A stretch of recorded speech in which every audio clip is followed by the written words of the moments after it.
So here we go. We're going to start. Heaven's going to start. Tell me a story about Mario going to get ice cream. How does every good story start? Once upon a time, there was a house with Mario in it. Once upon a time, Mario was feeling hungry.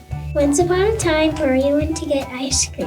And he got in his car and he drove to Quick Trip. He went to the restaurant and put red gummy bears and green gummy bears. And he put shoes and chocolate on it. Shoes? And chocolate. And then he put mint ice cream in it. Sugar cookies. Chocolate chips. He also put a bunch of cherries on it and some raspberries. And then he ordered it, and then when he came back, he had mushrooms on it. It was a mushroom ice cream all blended up. And he put jelly on it. And peanut butter. And he also put whipped cream with a sandwich. He cut the sandwich in half and cut them into tiny little pieces and shredded them up and put them on the ice cream. Put bacon on it. He put bacon on it and he put soap on it. Ew. But then what happened? And then there was too much toppings that he had to take all of them off, and he was so sad. And then he got just mint with cherries on it. And then by the time he took it all off, it was melted. And then he ate them all and he had brain trees. And then he went back home and got some hot cocoa. Wow.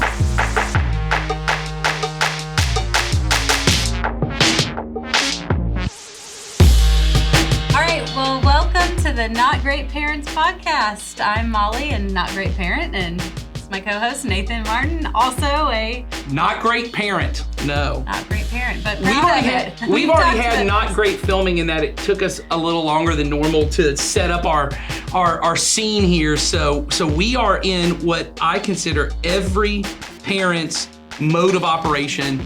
We are barely holding it together and running as fast as we can. Yep, and just trying to make it work. Patching it together as we go. Yes, exactly. We've got a basic plan, but we're figuring out some things along the way. Yeah, we're just everything is held together with duct tape and prayers. There you go. That's gonna be a T-shirt somewhere. I'm sure it is. And it's sold at your local Walmart. So. Or Tractor Supply, or Home Depot, wherever. I like it. We could brand the Not Great Parent podcast right on to that. We'll let you know when we have a merch store, and we know you'll all be flocking to it. That's right. Trucker hats.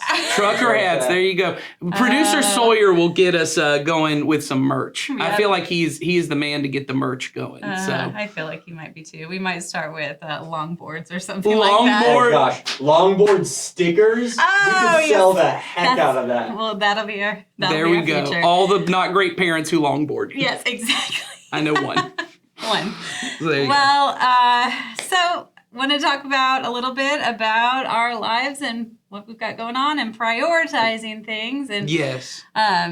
We were talking earlier about ice cream. Yeah, exactly. Thinking we could do a whole episode on ice cream, but that's not what we're really here to talk about. Well, I don't know. I spend most of my time thinking about ice cream, so maybe we could. I worked for 5 years as an assistant manager of an ice cream shop, so I've got the experience with ice cream. You have a lot of ice cream knowledge. That's how my wife, if ever we're having ice cream for the kids, she goes, you really should scoop it. I don't need to scoop it. You're the professional. And you go, okay, I'll do that. I'll do that. That's fine. Thanks you're right. I am a professional. It's very easy to flatter me. Yeah. So. Have Nathan scoop your ice cream. But there's so many flavors. There's so many toppings. Right. There's all these different things. I know you do a regular family outing too. racetrack, the gas station, Yes. to the Yes. Swirl World. Tell us what that is like. Swirl World. So yeah, if you've never been to Swirl World, there was a really dark period of human history that was like 2014 to 2016 when Noonan had 7 different frozen I remember yogurts. this. There was a lot of We had these the things. mix and Yogly Mowgli. Yogly Mowgli, And there was a whole bunch, and there were multiple locations. Like the original TCBY. I don't know if you remember that. They Yes, were all kind of yes. spin-off of that. And so you could go and get soft serve frozen yogurt, and it's self serve, and then you can put as many toppings as you want. And Swirl World at Racetrack, they have that. And my experience with Swirl World, I'm sure, is a lot like that video that started this episode. Right. My kids are cramming that thing full of toppings. Oh, mine are too. Well, one of mine. My other one just wants a bucket of gummy bears, but he doesn't eat dairy. So. He's already tricked the system of I could spend $5 On a package of gummy I bears. could get the small container just $2.5 high. bucks with just a Right. thing full of But gummy my bears. other child is like looking Thug at all life, the man. options. Right. He's walking to that register. Jasper. Yeah, just Jasper walking up, sunglasses, leather jacket, Swag with candy his gummy cigarette, sitting outside With his gummy bears. with his Yeah. gummy bears. I work the system. Yeah. Is Jasper in Greece in your mind? 100%. Oh, yeah. 100%. Yeah, that's his Yeah. entire life. So anyway, go ahead. So one kid's all about gummy So bears. one kid's all about gummy bears. The other one comes in and carefully looks at all of his options. Now, some kids I watched come in there. I mean, we literally got barreled over by a family of 4. It wasn't your family, but It was other big. kids that couldn't get to those toppings fast. Oh, My child's a 100%. little more cautious, but then he carefully selects the ones he wants and then loads them up. Yes. All right, onto it. But these kids that were there were just looking at all the toppings. They didn't really even care what kind of ice cream was underneath, I don't Yes. think. But they were just scooping over here. I mean, they'd scoop the Oreo cookie from over here and the Oreo cookie from the other side. They had 2 containers, but it was like they were different. They're different. You got to get the 2. And my kids will do the orange sherbet with the Oreo Which crumbs on sounds top. It is disgusting. disgusting, but they like the color of the orange and they love chocolate. And I appreciate that. then they sit there, they're like, it's good. I love it. You know, so, but I think that's the nature of it. You know, I have to tell my kids there's a limit to what you can put on this because when you're walking to the cash register and there's a disgruntled employee behind you watching as the toppings fall to the ground and they're like, I'm gonna have to sweep that up Yeah, later. and you're gonna now walk back and get napkins that you forgot, and Yes. it's pouring over their hands, Yeah. and it's kind of a disaster, right? And I think, as we know, it's only children who cram their Oh, adults never do. Yeah, and not just with ice cream, but really what I think we wanted to talk about, and really the theme for this episode is how we cram full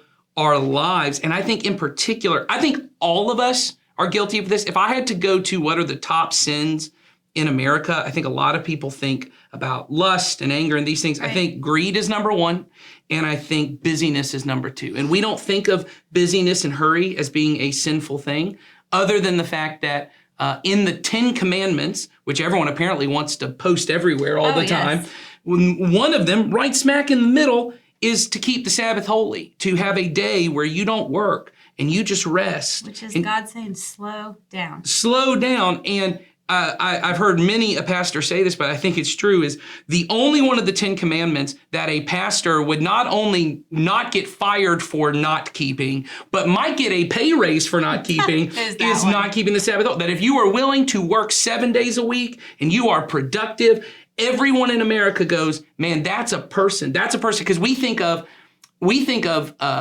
it being sinful, and it is to some degree, to be slothful and lazy. But what we've categorized as lazy is if you are not crammed full with activities and things going on, you are somehow, we even say idle hands are the devil's playthings, right? And then I always think, well, then Jesus had lots of devil's playthings, because Jesus apparently seemed to have lots of times where he would go off and be by himself and not be out healing people. Right, or just waiting and watching. And Yes, and observing just sitting and watching things happening. And Yes. so there seems to be in our culture as human beings, but then I think when we become parents, we take what we've already have on our Yes. lives and our desire for not just busyness, but more of everything, opportunity. Yes. And, we all want more time. We want more opportunities. We want more money.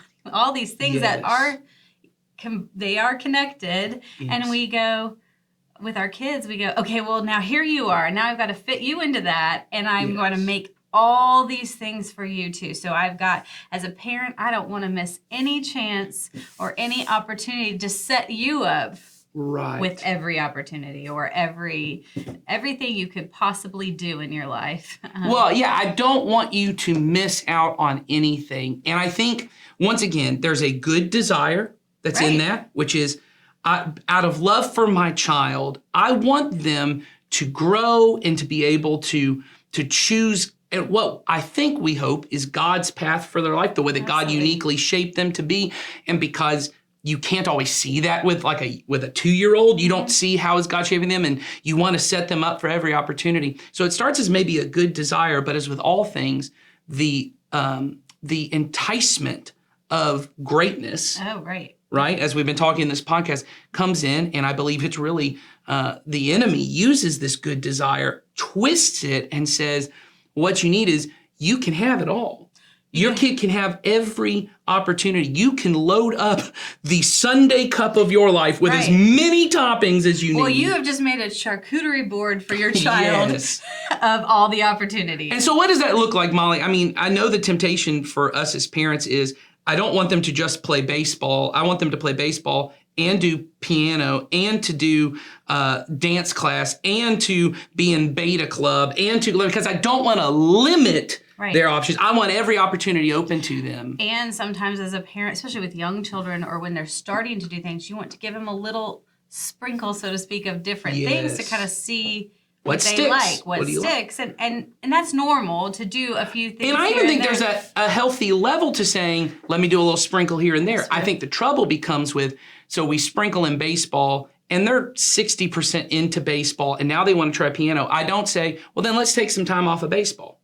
I say, well, let's keep doing baseball and let's add. And then let's add another topping on top of that. Right, and we just keep adding the toppings when we're in reality, ice cream with 1 or 2 toppings is really quite good. Yeah, and then when you get to orange sherbet and it's got chocolate syrup and Oreos on top because they were there. Right, and you can take the terrible ones off. Yes. Or the ones that just destroyed the good thing because you toppinged it with something that really wasn't good to begin with. And I think it comes back to this idea that really becomes, I think, pretty insidious within us if we don't get it, is this idea that you can have it all really comes down to we don't want to be in touch with how finite our life is. Right. That I do have a limited amount of time on this planet. Right, because if we don't have a limited, in our minds, we have huge opportunity and time to get all these things. So we just cram it all in. I'm really thankful to be asked to be on the Not Great Parents podcast. And there's a reason why I've been asked to be on this podcast, because it was named after me. I'm so proud of my sons and the adults they've become. I have this photo. It's a collage that hangs in my office. It's a collection of moments, and of course, we only take photos of the moments where everybody's smiling. Now, I, of course, remember the story around some of these photos, and if you'd have captured the photo just a few moments earlier, we were not all smiling and happy. I have so many memories at my age that are good, but I also have a lot where I look back and I can remember the thought I had at the moment was, you are not a very good parent. In fact, you're failing at the one job you didn't want to fail at, which is being a dad. Now, I tell you that to give you hope, not to make you feel like you might be messing up. Because I think often the way we live when we're in the midst of parenting is that's the thought I have. And that thought that I'm messing up is just not all that helpful unless you change. And my goal here is to be as helpful as I can. And to do that in this short video, what I want to focus on with you is the opportunity of time. Time is one of the most powerful gifts God's given us as people, but it's an incredible tool for us as parents and grandparents to help our children for the future. There's a man named Reggie Joyner, and Reggie's about my age, and he was one of the leading influencers for Christians in raising children.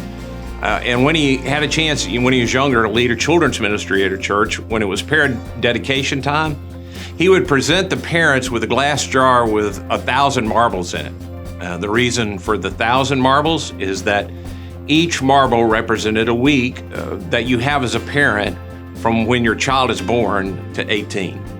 The actual number is 936, but 1,000's close enough. You know, we use the phrase spending time.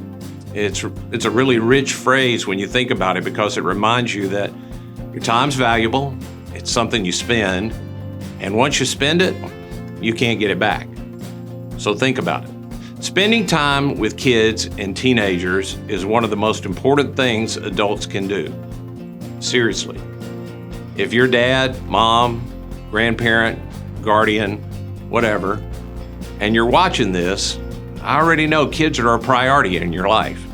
And we know they have some basic needs, but what you do with the time you have matters about as much as anything else. So Reggie would give these young parents these marbles to represent the time that they have. And 936 seems like a lot when you get that baby. And I know in parenting, some days seem so long. But as an old guy, I'll tell you, the years, they move by really fast. For example, one of my sons has a 10-year-old now, my granddaughter. And at 10, we've already lost more than half our marbles. Just over 400 left to go. Only 300 or so until she'll be driving a car. And after that, only a few summer vacations before she probably moves out. Now, I expect she'll still be around, but it's not going to be the same. And when you look at it that way, well, it's hard not to get emotional.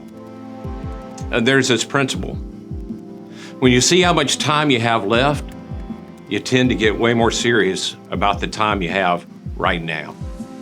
And that principle grows right out of a passage from the Bible that's thousands of years old.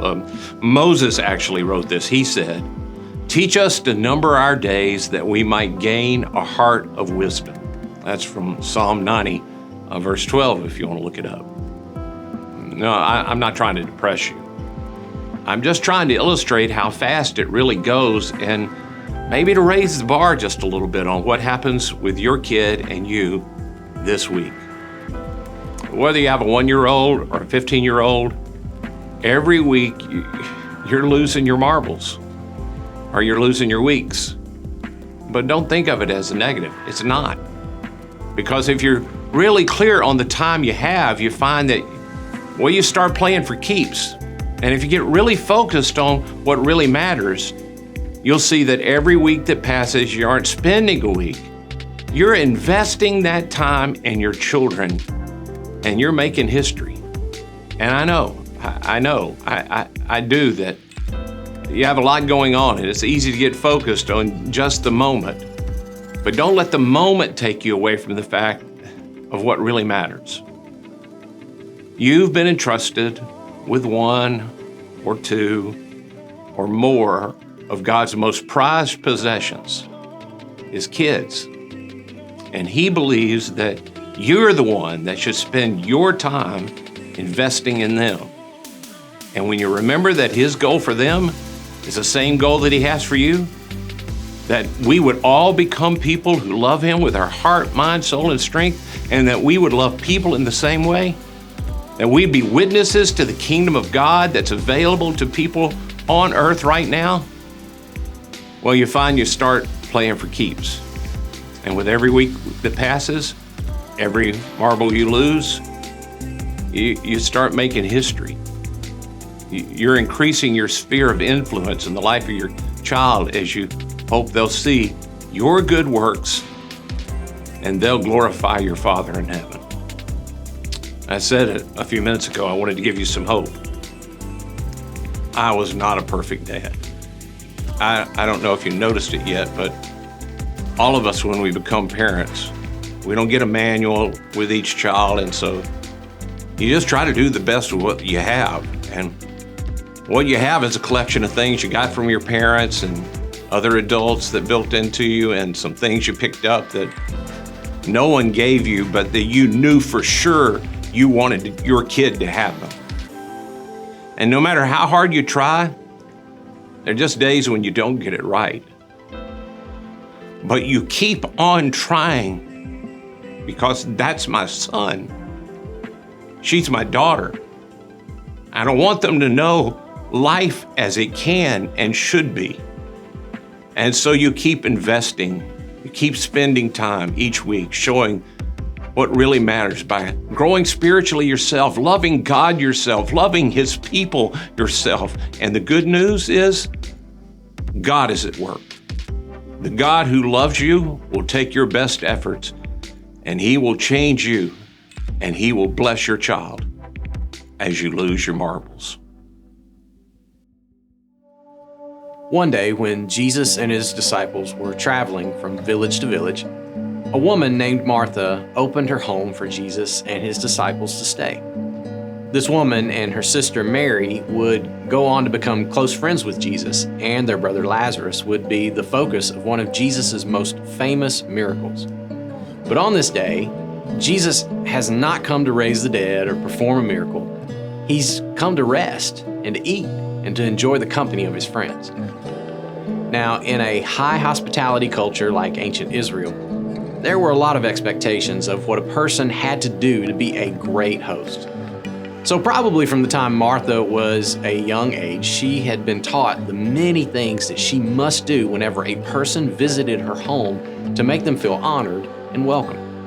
These expectations were things Martha probably felt like she must meet in order to make her guest feel appreciated and valued. I don't think it's vastly different from the laundry list of things most parents feel they must do and their children should be involved with and succeed at in order to set them up for their best future. Some of this activity might be driven by vanity and pride, but much of it's just led by love. So on this day, Martha is being a great host. She's busying herself, making preparations for these unexpected guests, and she wants them to feel honored and valued. But there's a lot of things that need to be done, and her sister Mary, she's not helping her at all. Mary is sitting at Jesus' feet, listening to His stories and His teachings. She's off pretending like she's one of His disciples, like she's left her sister to do all the work. So, one author of Jesus' life, Luke, tells us that Martha comes to Jesus and she says, "Lord, don't you care that my sister has left me to do the work by myself? Tell her to help me." It's like, Jesus, do you see all the dishes in the sink? You see the beds that haven't been made? There's food to be cooked. There's a room to be prepared. Someone has to go get water and ask our neighbor for some extra supplies. And it's getting late and there's not enough time in the day for me to do this all by myself. Now, how many of us can relate to this as parents? On top of a busy work schedule and the groceries that need to be bought and the homework that needs to be done and the cleaning that someone has to do and the bills that have to be paid, plus I've got multiple kids who have multiple activities and their own schedules and their own expectations, and then I've got friends and family members who want to spend time with us, and I've got goals and ambitions of my own that I want to fit in as well. Plus, I'd like some downtime to just watch TV or read a book or take my spouse out on a date. And this just feels like the bare minimum sometimes that needs to be done. So if I'm going to be a great parent, there's a whole list of stuff for my kids that I don't even have time to think about. It just feels like there's not enough time in the day to get all of it done. And then come and sit down with Jesus and spend some time with Him? I mean, who has time for that? So Martha seems pretty reasonable when you think about it, but Jesus responds. And I think He does so with this compassionate smile. He says, "Martha, Martha, you're worried, you're upset about so many things, but only few things are needed, or indeed, only one. Mary has chosen what is better, and it will not be taken away from her." He says, "Martha, I'm not saying all these things don't matter, or that you don't have good intentions for wanting them to get done, but only a few things are really needed. In fact, just one. And it's what Mary has chosen. Mary has chosen me. And Martha, what you've chosen, it's fleeting. It's temporary. It's not that it doesn't matter. It's just that it doesn't last. But what Mary has chosen, see, I will never be taken away from her. So it's like Jesus once said. So don't worry saying, what shall we eat, or what shall we drink, or what shall we wear? For the pagans run after all these things, and your heavenly Father knows that you need them. But seek first his kingdom and his righteousness, and all these things, well, they'll be given to you as well. Now, you don't have to follow Jesus very long to know that he isn't saying, if you follow him, you're going to get everything you want. Jesus is just painting a picture of a life where what you desire most, what you prioritize, what you spend your thoughts and time and energy pursuing is God and what he cares about. And a life lived with Jesus at the center is a life where you don't have to worry because you will have all that you need. It's a life where you already have what you desire most, and everything else you get, it's just sprinkles. If it happens, well, that's bonus goodness coming from your Heavenly Father. I mean, can you imagine taking a child out for ice cream and watching them freak out as they count to make sure they've got the exact number of sprinkles that they wanted? I mean, you'd think, what's the difference between 70 sprinkles and 90 sprinkles? You have more than enough. And Jesus is saying to Martha and to each one of us, don't get so concerned about the sprinkles. All you really need is one thing, and I am always available to you. I was going to pull it up here on my app. When you open ParentCue, which you can download ParentCue through that, it'll pull up. I have 487 weeks until my oldest daughter moves on to what's next, Right. whether that's college or career or whatever it is.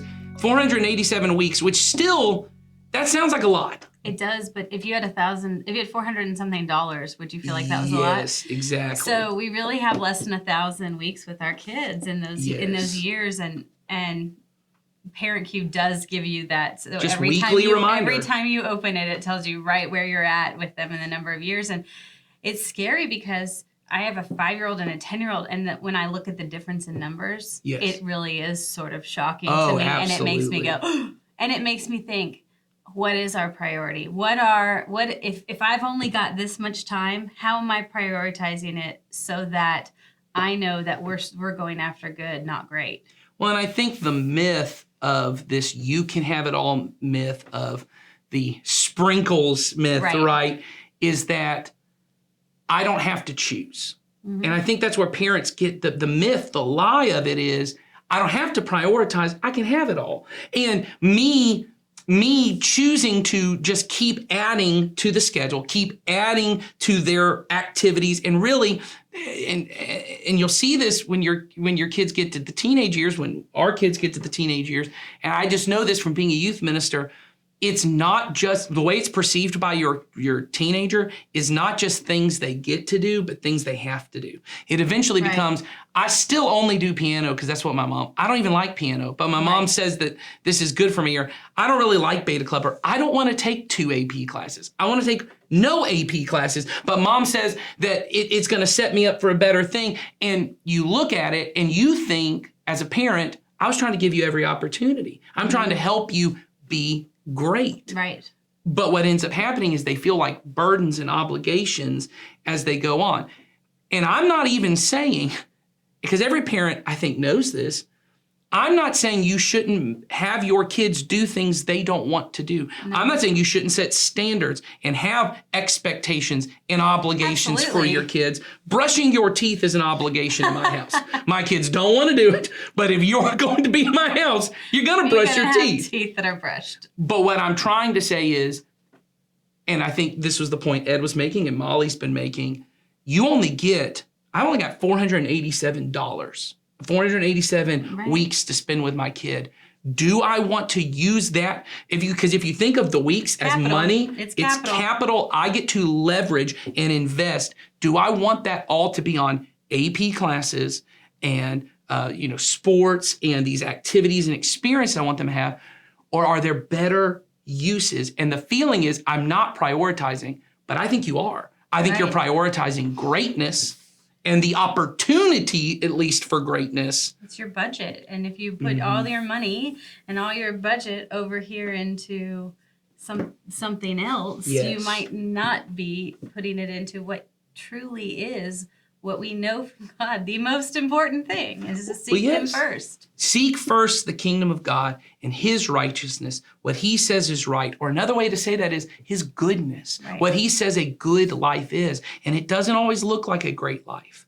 And all these other things, they'll be taken care of. And that doesn't mean, as we've already heard, that doesn't mean I get everything I want. But what it does mean is that these other things, they really become additive to my life. It's not that everything I want gets added. It's that these other things are additional things. They're sprinkles. They become that when I get clear that what I want for my kid is I want them to be good. I want them to love God and to love people and that to build up God's kingdom and to be invested in God's kingdom. Then if they get that and they happen to win the state championship, Right. bonus. Right. But if I get a kid that their greatest achievement in life is that at 16 they played on a team that won the state championship, And but what? yes, but they have it is the equivalent, and they have nothing invested within them in goodness, in God's kingdom, in God's righteousness. Then it really is what Jesus said of gaining the world, and if the world is a state championship, okay.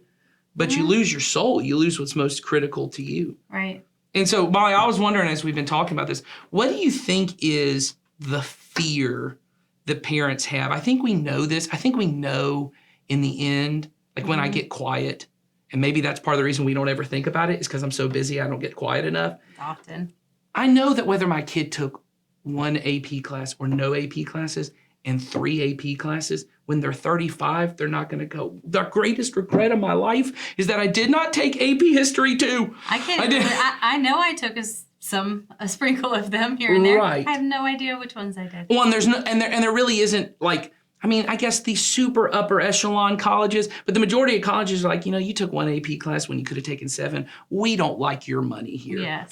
We won't take your money. I mean, maybe Right, colleges maybe, aren't but- interested in money, but I assumed Pretty sure they are. Yeah, they go, whether you've had one AP class or 7, they're like, hey, that dollar amount is the Here it same. is. Yes, We'll exactly. take you in. We'll So take you.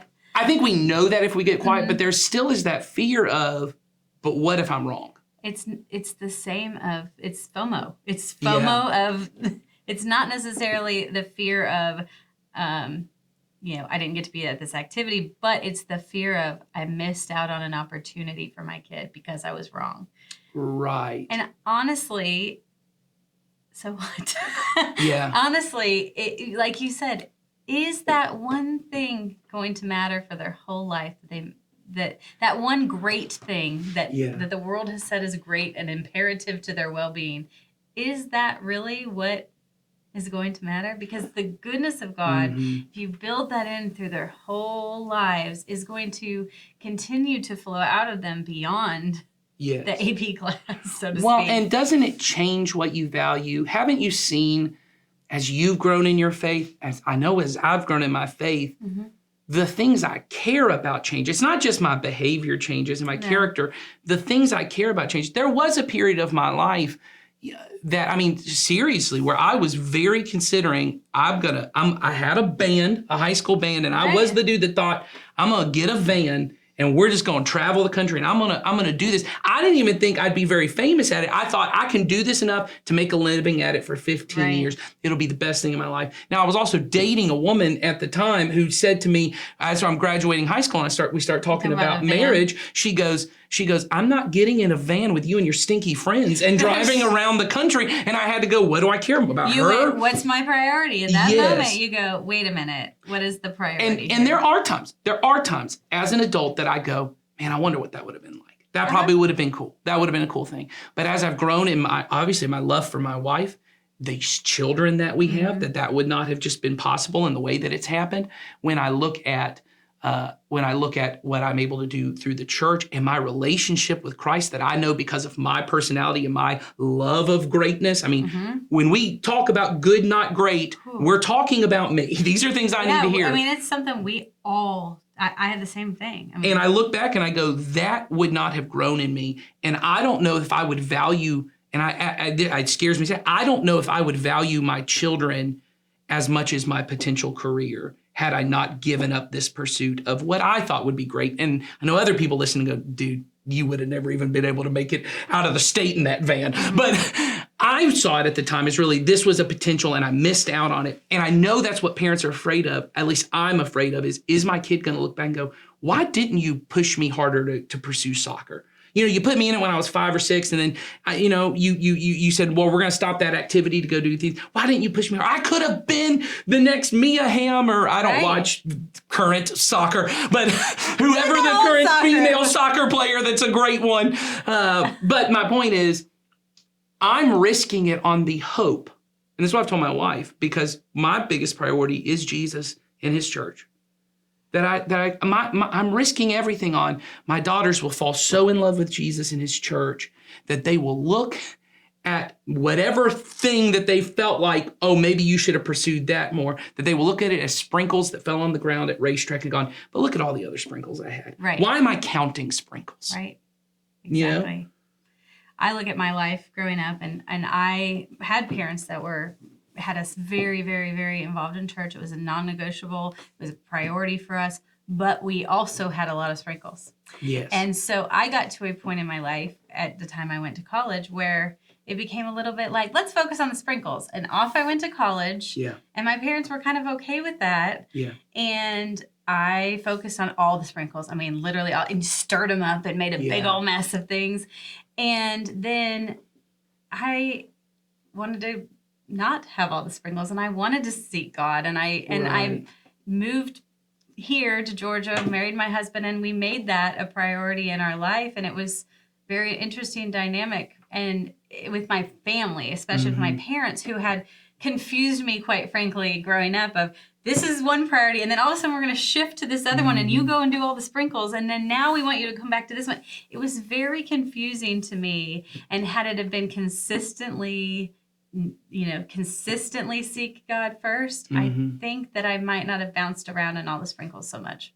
Well, and I think the hope is, and this is the hope I think that everyone has. You hear our stories of, I was pursuing the sprinkles but I came back to Jesus. I think that's what everyone's thought is well, that's what youth is. Youth is about you're going out and you're living for the sprinkles. And one day they're going to come back. What we have now just seen for the last 20 years of statistics, people get lost in the sprinkles. People get lost in these additional things, and they're not coming back to Jesus. There may have been a period of time that was true, that people kind of leave the church and they go off. And when I was in doing student ministry, the statistic was 9 out of 10 kids who grow up loving their youth group and involved in their youth group, 9 out of 10 by the time they're 22 have completely walked away from faith. And the hope was, well, you'll get back about 5 of those. But the statistics have now said you're getting back 1 out of those 9 that leave. And I came back, but I'm an anomaly. Yes, and most of I can tell you this, I had a group of close friends that grew up in this church, about 10 of them, and I'm one, and I got one other guy who sort of is involved in church, but I'm the only one that is regularly attending a church. And it's just the nature of it. And so I think the importance that we're trying to get to here is it's not that you don't ever get sprinkles. I still get to do a lot of things with music that I love. Sprinkles are not terrible. Yes, and there was even a period. A few sprinkles. Yes, and you'll see as your kids. We're not saying don't ever sprinkle in. It's Bible study when you get home, and it's prayer time, and everyone's fasting on Thursdays. It's not. This is not what we're talking about. Not at my house. It's not. No. I have kids that are at this age. I have a child that plays baseball. Right. We have boundaries and that reinforce our priorities. He actually does play piano too, but is it all consuming? No. Right. And if those things start to take our mind off of seeking the kingdom of God, then those things are what goes. Well, or what gets adjusted. So that way, we're going to dial back on those sprinkles and keep it in the cup. And I think it's important. What I would just want to say to every parent is stop counting the sprinkles. Yeah. Because your kid is not going to look back on their ice cream cone of a life and go, I only got 72 sprinkles and I could have gotten 103. If they are, you'd go, what is wrong with you? Why are you even counting the sprinkles? Enjoy the ice cream. Right. Eat the ice cream cone. Why are you counting them? But I think we think, I got to count to make sure they're keeping up with everyone else. And what I think we would want to say is stop counting the sprinkles. Stop counting them.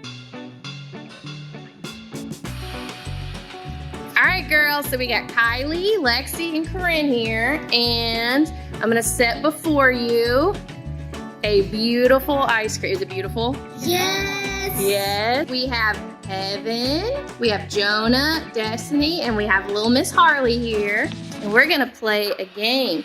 And the first thing I'm gonna do is I'm gonna set before you an ice cream. How does that ice cream look?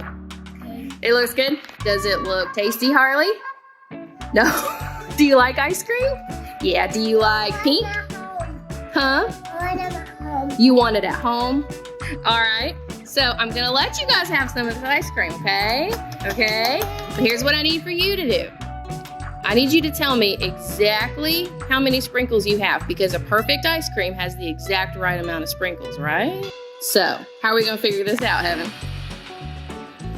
What you gonna do? I don't know. You don't know? What are you gonna do, Jonah? What should we do? He's got his thinking face on. I'm probably gonna look at them and just guess. You're gonna guess? Well, here's the thing. I know exactly how many sprinkles are on this ice cream. I do. Yeah, some of it went on the table. 10. 10? I mean, 20. 10? 20. No. 20? Well, what are you gonna do? I mean, if you're gonna figure it out, how are you gonna figure it out? 30. There's 50 on there. 50? Are y'all gonna count them? No. Why not? It's too much work. Too much work. But it's ice cream. We gotta make sure we have the perfect ice cream, right? Before we eat it. Has to be perfect before we eat it. It doesn't have to be perfect. It doesn't have to be perfect? Are y'all gonna count them? No. No, why not? That is too many sprinkles to count. But you want the ice cream, don't you? You can't have the ice cream if you don't tell me how many sprinkles are on it. Because we gotta know it's a perfect ice cream. It can't be perfect. Why not? Because nothing is. Nothing's I perfect. can't You give up? 70. 70? That's quite the guess. Wait. Oh, there goes Kylie. She's counting. She's counting. Give her a second. No, you're not. You're not gonna do it. I think it's 30 on there. So what's our final guess here? 50. 150. 115. That's pretty good. All right, so what's y'all's final guess? 60.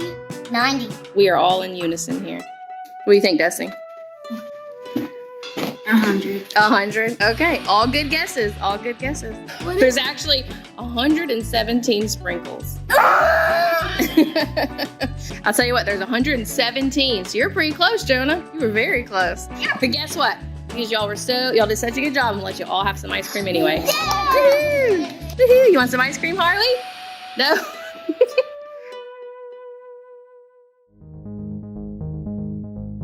So I've been swimming since I was 6 years old, and what really got me to start is my older sister had already started to do it, and she invited me and kind of encouraged me to kind of start my own sport when I was that age. And I really just love swimming from the aspect of being on a team and just being really encouraged. I feel like encouragement is a key aspect of kind of like going through and like accomplishing your goals in swim.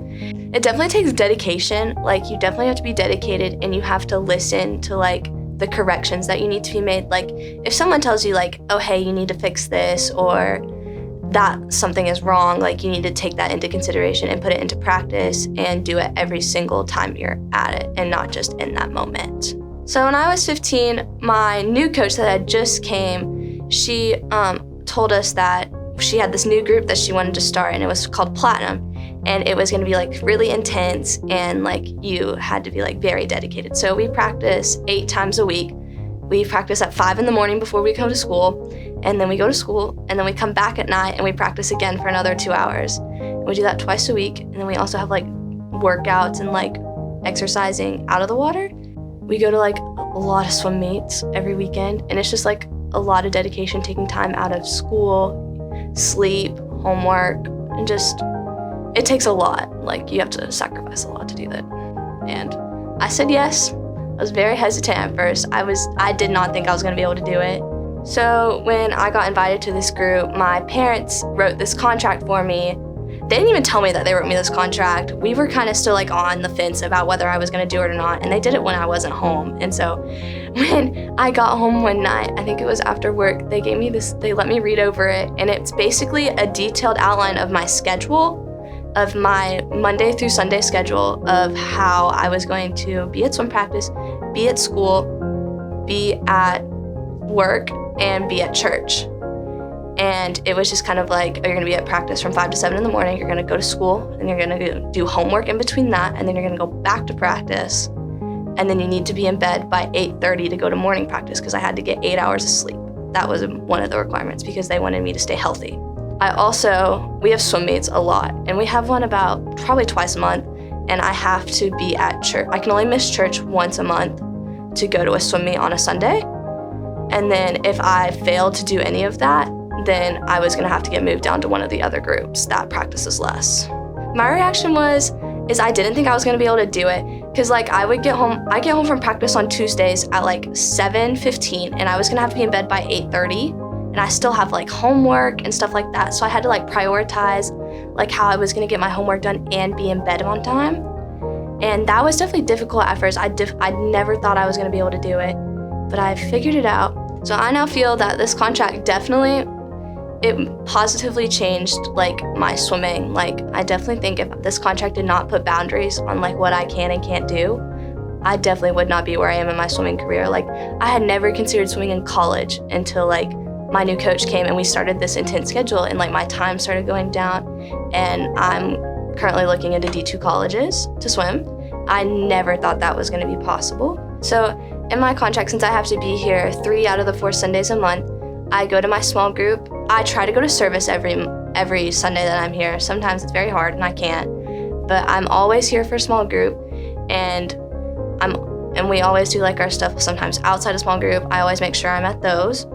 And I've definitely developed a relationship with my small group leaders and the other members of my small group.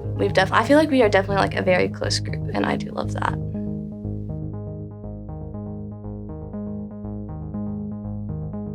So prior to hearing Ava's story, I even myself thought, some of that stuff feels very limiting that they've put in place. It is practical. I mean, there are things that are really, tools that they've used as a family and to help Ava. But I guess even as a parent, I heard it and went, oof, is this going to limit her in some ways? I think that's the fear. I think the fear is if you say, I put limits and boundaries around what my kids can do, and what I'm saying they need to do, that they will become resentful of me. Sure. Or that they'll miss out on something. But my favorite part of that towards the end is, one, hearing Ava herself say, these boundaries actually made me more focused and better. I loved that. Yeah, at this thing that I want to pursue.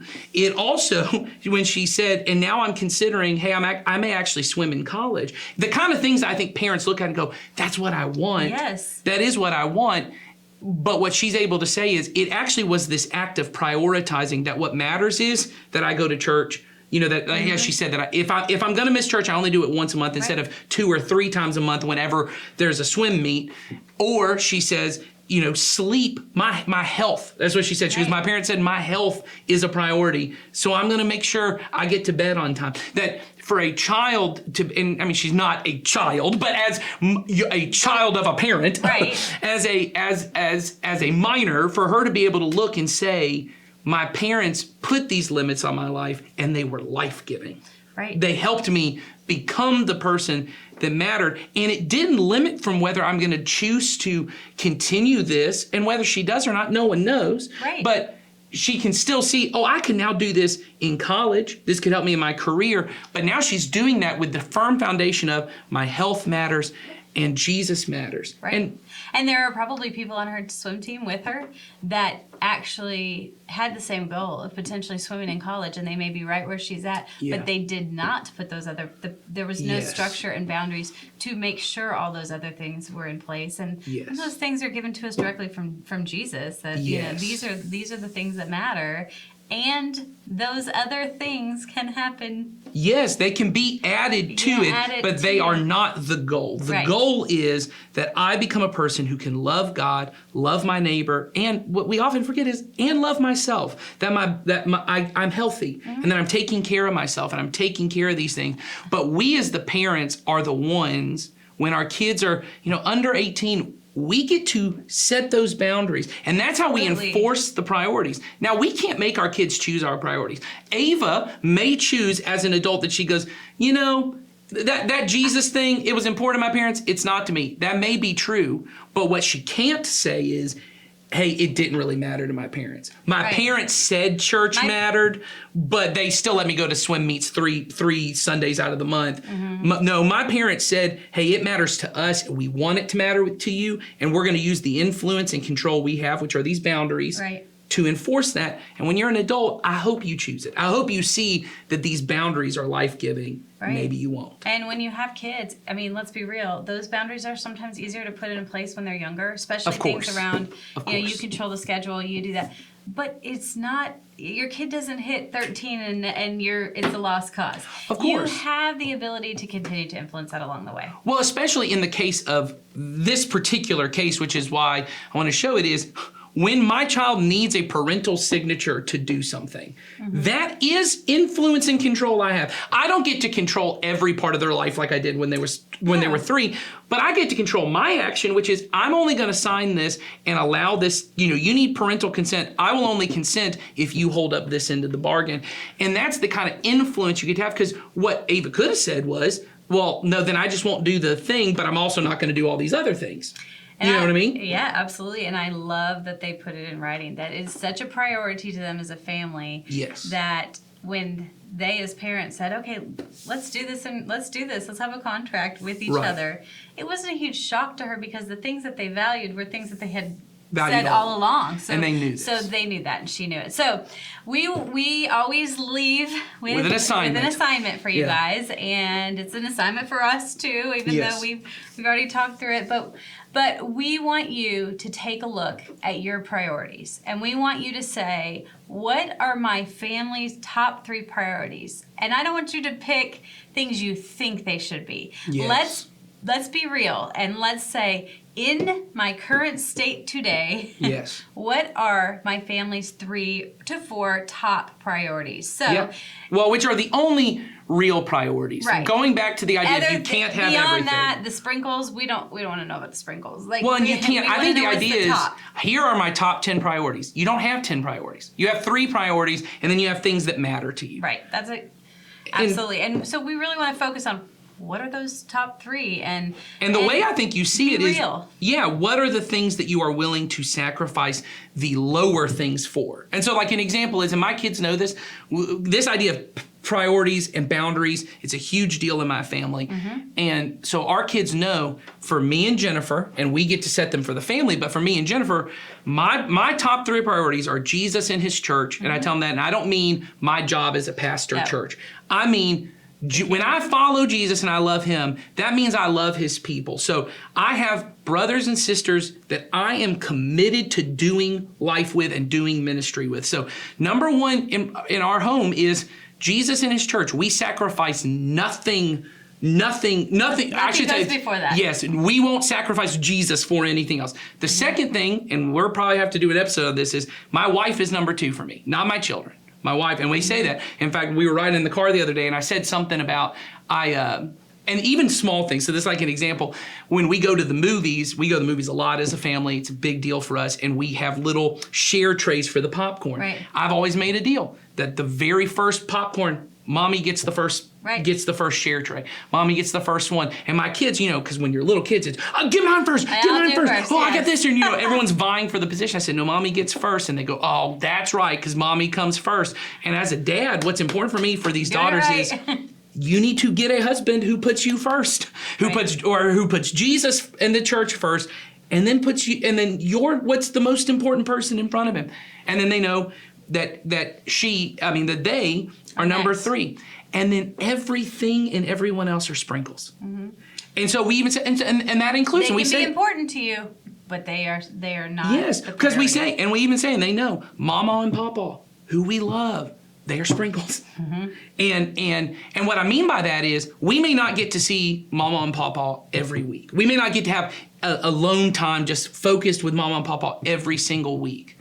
But we are never going to have a week that we are not involved with the church, that Mommy and Daddy don't talk to one another, that I don't talk to you as sisters. You're not going to skip Sunday morning church to go out to breakfast with Mama and Papa. Right. We're not going to miss out on these other, and it doesn't mean that those people don't matter to me. And it doesn't mean that these other things that I do, like going to the movies, those are things they matter to us as a family. We have these things. Right. But we say, these are the priorities. And so for us, they know Sunday, as Audrey said in our episode 2, Sunday's non-negotiable for us. And there are family events that we have missed out on because we have put a boundary and we go, we don't do anything but church on Sundays. And so if you want us at this event, it's got to not be on Sundays. And I'm not saying everyone needs to have that. That's the way we exercise our priorities. But it is clear to our kids. Right. Church is number one. And they also know mommy and daddy, that's why we have a bedtime. We have a bedtime because they know mommy and daddy need to have time every night where the kids aren't around and we get to focus on one another. And then for my girls, we have set aside time because I've had before. Hey, Friday morning or afternoon, depending on what the kid wants to do, I have a daddy date every week with one of my girls. One of them. Because I want them to know you are a priority to me. I don't have that with other people who really matter to me in my life, but for this season, I think that's also important to say. For this season, that's a priority. And you have scheduled priority time with Jesus every morning, which and is they your know number, that. and they know that. Yes. So I think, you really have to look at your life and you have to look and say, right now, what are my 3 priorities? What are the 3 priorities that drive my family and myself? And what am I going to honest about sacrifice for? And then you can start to look at what are we going to sacrifice to get these priorities. And I just want to say this. This is my direct thing. Like Molly has already said, be honest about it. I want you to be willing to be honest and look at what am I sacrificing for? And if number 1 in your life is a sprinkle, if the thing that you sacrifice for, you say Jesus and his church is number 1, but there are more Sundays you spend at the lake, or there are more Sundays that you spend working, or you even say you have put family as number 1, and we're not going to go to church, we're just going to cuddle on the couch, and that is church because we'll read a Bible story just us together, or you're at swim meets, or ball practice, or whatever other thing is going on that you have chosen, I'm not putting Jesus' church first, or you say, hey, my wife is number 2, but every day I'm coming home at 9 o'clock at night and I have no time for her because I've been working all day. Put work up there and be honest about it. And I'm not saying that's what it should be, but I want you to be able to look in the mirror every day and go, yeah, that is number 1. Yeah, because if we can't be honest about where it is, we're not going to be effective in making any change. And then if you put it, Jesus is number 1, you need to start looking at your life. What am I currently sacrificing time that is supposed to be Jesus' time? And it's supposed to be time that I'm with the body. And it's supposed to be time that I'm with my spouse.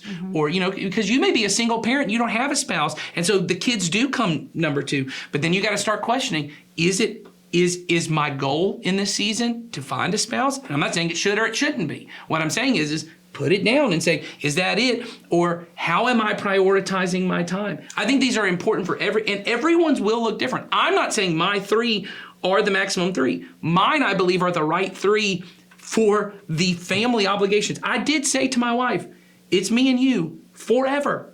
So she, outside of Jesus and his church, she is my number 1 priority. Yeah. And I don't get to choose the kids. I said, I'm going to love you forever, but you don't have to love me forever. Yep. Oh. Yes. Doesn't that hurt? Doesn't that stink? It's true, though. And I just think that, everybody's list is going to look a little bit differently, especially if we're being honest about it. Yes. And your list today might look different than it was 6 months ago, but write it for now and take a look at it and really spend some time thinking about what are my priorities. Yeah.